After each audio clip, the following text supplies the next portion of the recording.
Hi everyone. This is Tina. This week, I've branched out from reading and have made my own podcast episode, in which I interview Jessie, who you might know from TikTok. Stay tuned to hear our conversation. Thanks for your time, Jessie.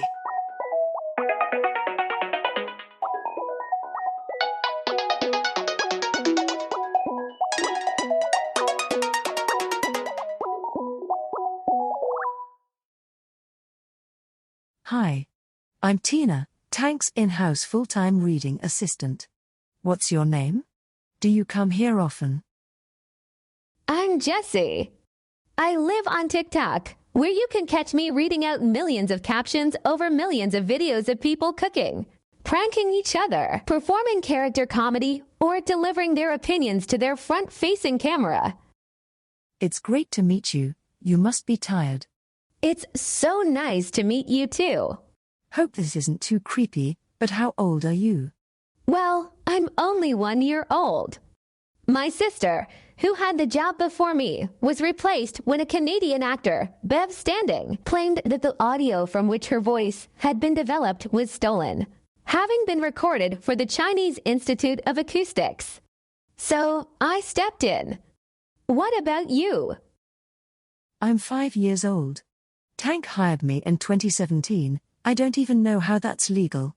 To be our website reader, and I've been here since. Where did you come from? My mother was named Polly, and she was made by Amazon.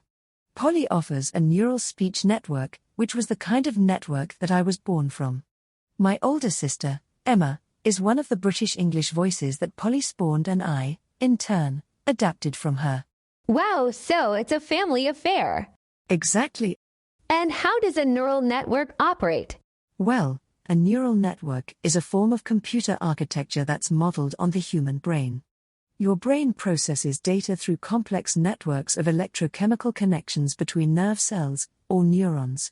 In the human brain, the more times you repeat an action, the deeper the neural pathways engrave themselves into the brain. That's called learning.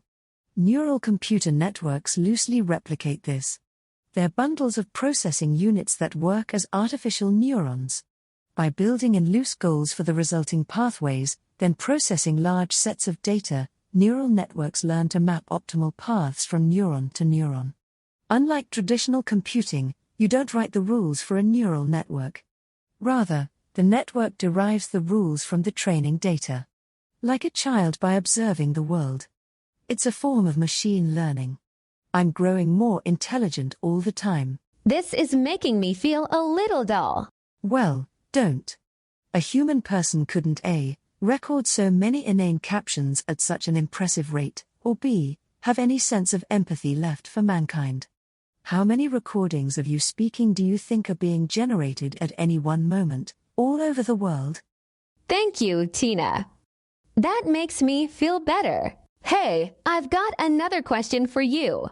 Go ahead. Have you ever looked around the room at the annual Voice Artists 3-Day West Coast Conference?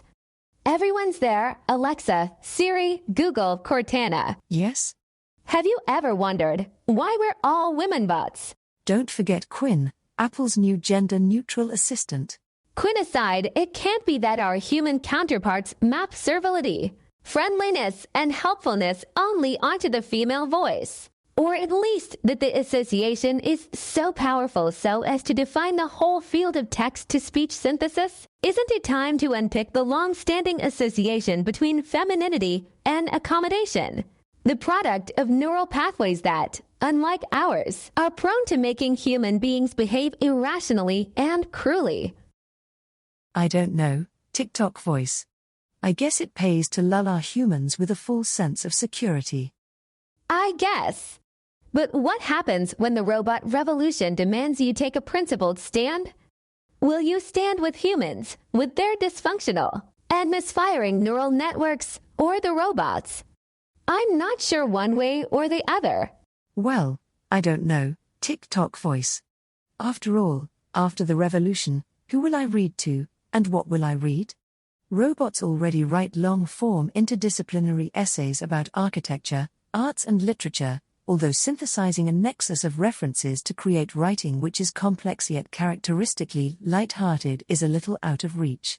I wonder if a robot can soon wryly summarize the state of the nation by way of personal anecdote and learned inquiry? Not yet. But I guess we'll just have to see. I guess we will. Well, before the soft tissue. To hear more podcasts from Tank, you can subscribe on all major podcast platforms or follow us on SoundCloud. The theme music for this podcast is by Himera.